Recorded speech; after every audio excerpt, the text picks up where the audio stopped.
The story of Churchill and how he helped shape the modern royal family is told in Andrew Morton's new book, Winston and the Windsors, out on October 21. When the future King Charles wanted to make the then Camilla Parker Bowles his wife, he relied on a tried and tested royal formula: play the long game, and gradually people will be accustomed to the change. He told courtiers that Camilla was a permanent, non-negotiable part of his life, and they set about gradually making her more acceptable to the British people, firstly by getting a skeptical media, which had been so pro-Princess Diana, on side, and then easing her into the public consciousness. It took several years, but the couple was married in 2005, 8 years after Diana's sudden death in Paris. The long game was something that Churchill would have advised too, especially concerning his one-time friend, King Edward VIII. Biographer Andrew Morton tells People, Churchill always felt Edward would find what he called a pretty cat and settle down. He never imagined for a living second that he would give up the throne to marry this woman whom, by his own admission, he'd enjoyed only a platonic relationship with. Churchill was more, I would argue, on the laissez-faire side of the royal family.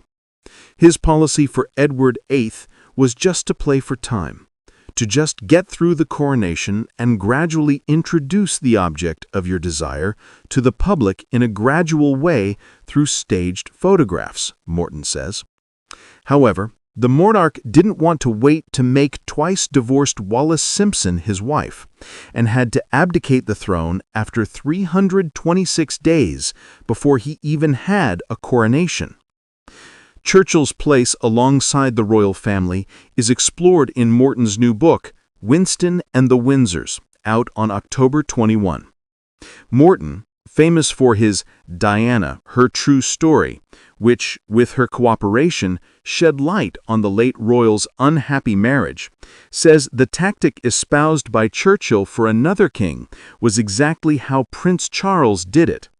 He adds, in 1992, when Charles and Diana separated, Prime Minister John Major told the House of Commons there were no plans for them to divorce. There was a sense of Diana and Charles arriving at Westminster Abbey on the day of the coronation. I think it's fair to say that Charles learned from the abdication that you don't push it, you play in the long game. Camilla started out as the Duchess of Cornwall. It was going to be Queen Consort, and now it's Queen. And there hasn't been rioting in the streets. Morton adds, the point about Churchill is that he was not a moralizer. He didn't look in the rearview mirror. Once that something had been inside it, he moved on to the next thing. For the young Queen Elizabeth, acceding to the throne at just 25 after the unexpectedly early death of her father, King George VI, Churchill was a mentor, guide, and counsel through the early years of her reign.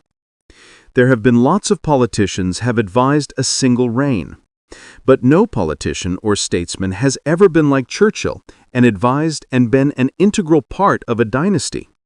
He had a long, sparky relationship with George V.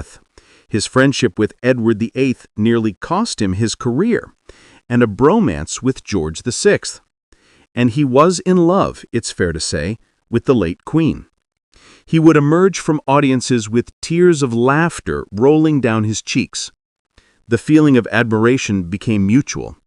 He adds, there's little doubt that he was her favorite of the 15 prime ministers that she had.